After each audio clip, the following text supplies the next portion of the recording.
Hi everyone, let me start with a few questions. So first of all, who's using some kind of AI coding copilot? Please raise your hand. Okay, that's cool. And who's using ChatGPT for any kind of coding tasks? Okay, even more. Okay, cool. Okay, let's get started. So obviously the topic is how to save some time and obviously money on automating game development tasks, especially in regard to game coding. Let me just start with a short intro. So I've been in games since a long time, as a gamer pretty much all my life long. More than 20 years in the game industry professionally. I've actually co-founded and founded quite a lot of companies. Started with browser gaming, which was pretty much the most adventurous time of my life in many different regards. And now I'm also a co-founder of Code Maestro, which is basically a game development focused AI coding copilot. So let's, and obviously my primary company, iLogos Game Studios, did a lot of different projects, so we know quite well what kind of challenges and issues a lot of gaming projects might have. So one of the most evil issue overall is obviously the crunches, right? So almost all the games, all the titles experience at some point some kind of crunch time. Especially badly, it's in regard to PC and console gaming, where crunch times were for a long time actually probably the most nightmare of all game developers. And a lot of those issues could be tracked down to exactly coding issues, right? And the reason is very simple. 9 women cannot give a birth to 1 baby in 1 month. So a lot of things are kind of aligned along the critical project path in regard to exactly coding. So we thought, okay, let's actually try to tackle this kind of problems and let's try to see what we can achieve in this regard by using AI. And by the way, we experimented a lot with AI in many different regards for art, generation and music and sound generation, video again, a lot of different things. But in fact, we wanted to actually be focused on these particular areas. We consider it as one of the most critical ones. So basically, as you probably know, there are some copilots on the market, like GitHub Copilots, very fresh and very new is Gemini Code Assist. It was just introduced during Google Cloud I/O conference, and obviously there is ChatGPT and many other LLMs like Claude and Gemini as an LLM and many others. So let's look first what are the numbers in regard to the use of such solutions for coding copilots and similar things. And basically the thing is that according to Stanford AI Index report of the last year, you can see that the numbers are very convincing in the way that most engineers feel, I would say, dramatically better if they use some kind of this help. So they feel more productive, they experience a serious increase in completing their tasks, and also it leads to a higher success rates in task completion, which is great. But by the way, it's not that high if you just compare the numbers, but still it's a nice increase, which is overall, I think, a very nice thing to have. And also, by the way, the experimental tasks. You can experiment faster. You can actually try, many different things within short time frames, and it's also an excellent thing to have. There is also a new study which is from Google, Gemini research team, kind of confirming what the Stanford Index says, in a way that, in fact, tasks can be completed faster. I mean, the coding tasks. There are some companies who tried the new Gemini Code Assist, and those are their numbers, like Turing and Wayfair and some others. So basically, the entire market tells us, okay, there is some value behind, obviously, this kind of solutions. But according to my talks with a lot of gaming studios and according to our early experiments, this is not necessarily what applies one-to-one to game development, issues and tasks. And most companies actually will see just a small increase in productivity, something like 5 to 10% at most. I've not heard even from one company from the game industry space that, oh, we experienced, I don't know, 40% or 30% of the increase. And there are many reasons for it.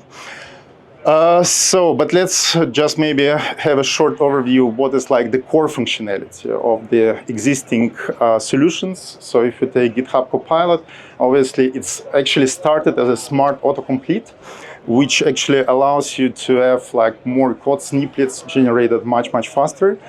Then obviously Gemini Code Assist, I mean, meanwhile it's extended, but it's still like autocomplete plus, more or less. Gemini Code Assist can actually do a bit more. So it can grab to a certain extent a little bit more of the project context.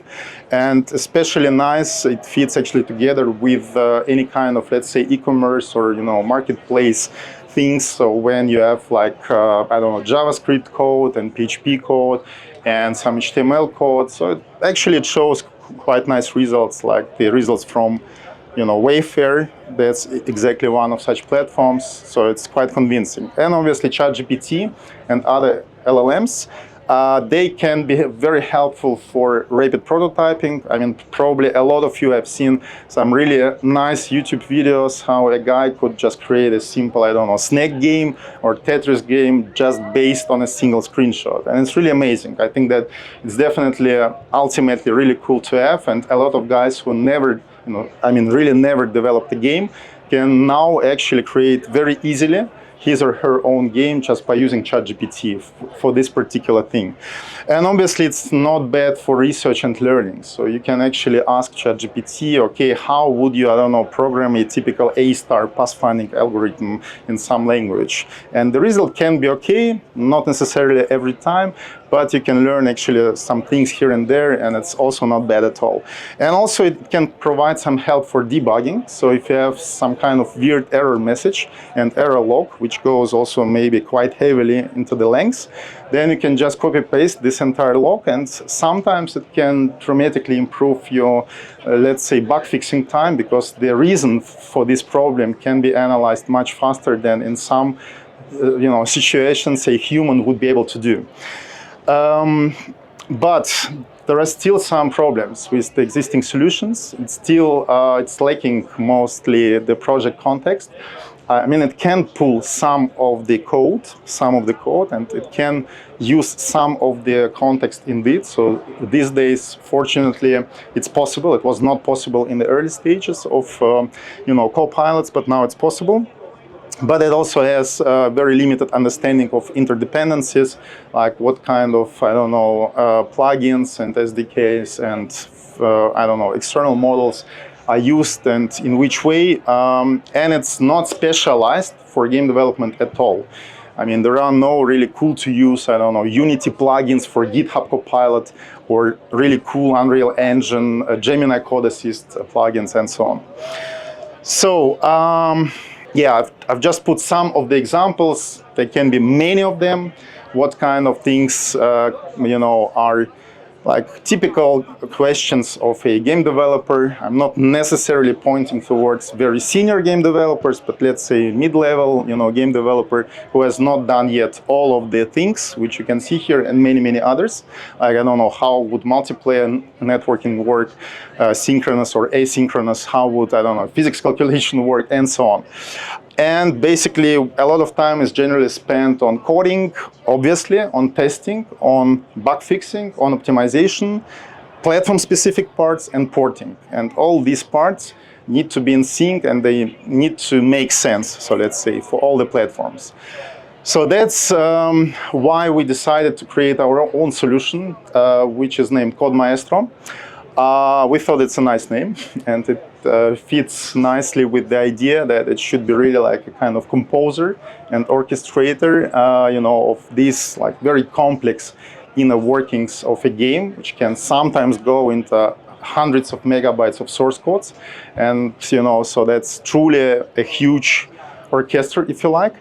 And basically what we can do now, we can do twofold things. We can create an interactive knowledge base out of all your code and all of the documentation you might have for your game. So it includes also game design document. It includes maybe your whole wiki or Confluence files. It can include basically everything what you have in regard to a project, and we can transform it in a huge and very interactive, knowledge base. So any person on a project, be it a game designer, game developer, game artist, tech artist, whoever, he can actually ask any kind of question, and especially nice, it's obviously for new team members. When they come to a complex project, they actually don't know anything about it, and they will have kind of like a tech lead and art lead and game design lead sitting next to them and actually pinpointing everything what is important about the project. Like, for example,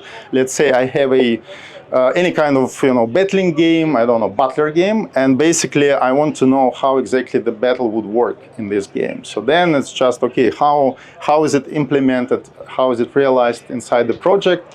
Bang, I get this whole information in a very precise level of detail, like what kind of classes, what about the project, architecture, and so on and so forth. And basically the second part, which is obviously much more interesting for most, coders and developers, that we are also able to create even big pieces of code or modify also, big pieces of code fully automatically. So basically our solution can create entire new classes within the given project architecture. So it can use the namespaces, it can use interfaces, it can inherit classes, and so on and so forth. So it's all possible, and it also applies to any kind of legacy code. Not necessarily, by the way, Unity or Unreal Engine. It can be your own custom engine. So let's say you have your C++ engine.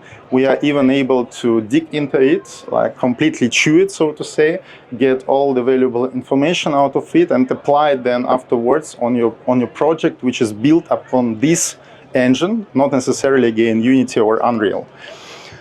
There are some cases. I'll just go very briefly over them. So as I said, any person on the project can actually become suddenly a coder.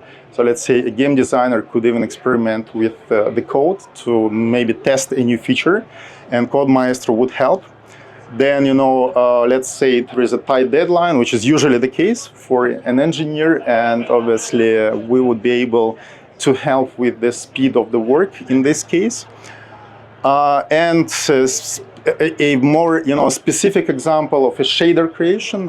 So let's say a tech artist needs to create a complex VFX pool and some shaders and so on, and it can take a lot of time. So we are also able to speed up dramatically this entire time, and to help any kind of tech artist as well in this particular task.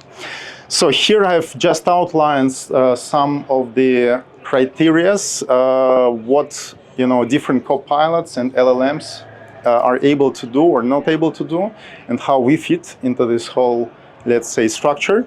So as you can see, ChatGPT and the likes, they're basically pretty dumb in a way that they would not be able to understand that much of your code base, especially of the big one. I mean, you can of course copy paste some significant parts of your code, but it's extremely, let's say, extremely bad in the way how the user experience would look like, and obviously it would not apply to bigger code bases, only to some tiny code bases in some cases.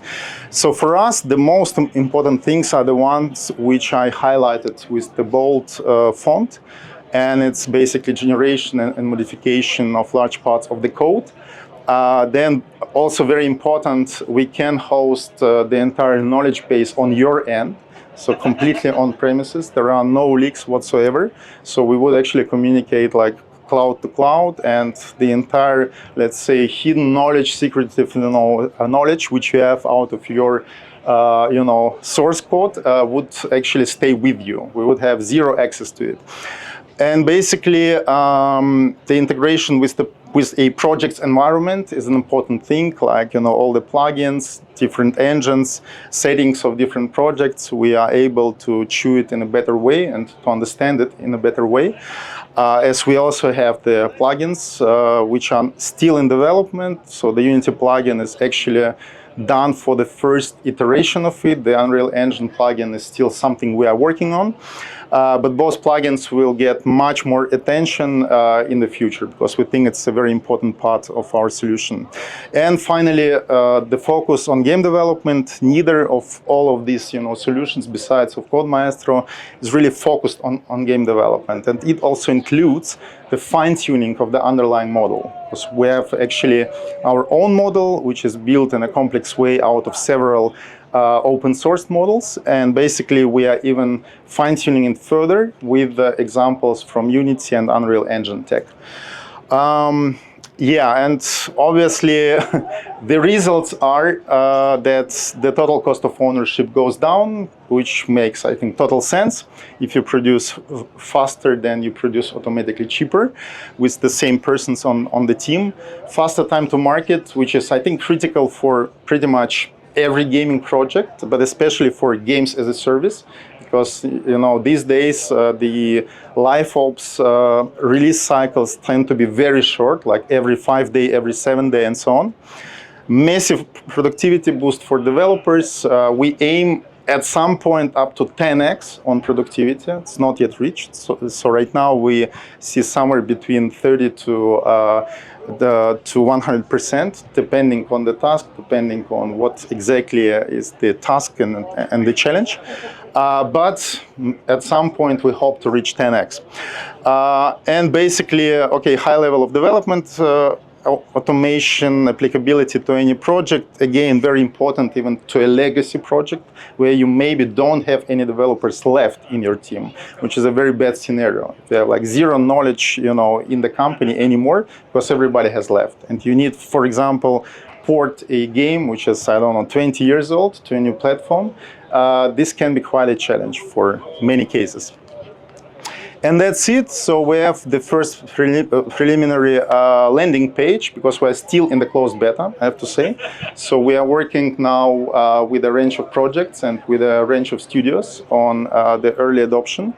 So for now, it's still in a heavy development. It's not yet public again, but if you want to get on the early adopters list, just drop me a message. So here's my Telegram. Or you can also subscribe through the website itself, like join the beta test, and we will contact you, later on, and basically let you test the solution once we are ready for the next more open and more broad stage. That's it. Yeah, thank you for your attention. If you have any questions, I'm happy to answer.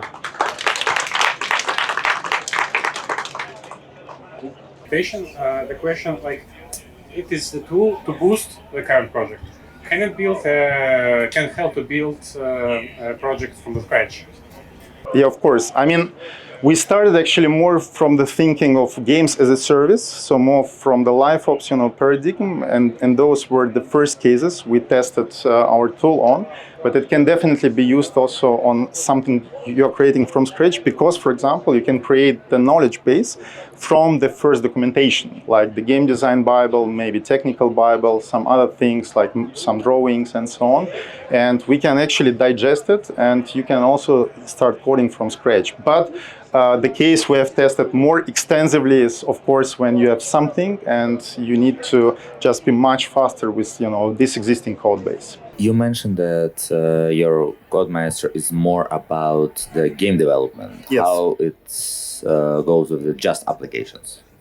Yeah, it's a good question. Honestly speaking, we have actually considered to make this solution ubiquitous among all verticals because we can actually. It already supports a hell lot of different programming languages and different kind of use cases. But I think it would be just maybe a little bit too much to chew with the team which is not yet comparable to Gemini Code Assist team or GitHub CoPilot team. And obviously we are from the games industry, so we know this particular vertical extremely well, given all our experience and so on. So we thought that we will definitely start with this vertical, then basically make the best out of it, and then maybe continue further to other verticals.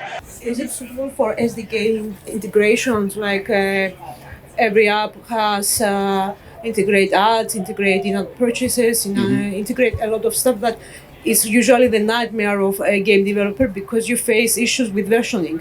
So can it help out which version should I use, or can help me out to integrate the correct version of Firebase, analytics, whatever, because they fight with each other. And we face issues of failed builds over days because we are using just the wrong version. Yeah. Yeah, I mean, obviously, this would be a very specific, scenario, which I cannot actually answer right away because we have not yet tested it on this particular scenario, like, compatibility between the plugins, if somebody would use the right version for this particular code.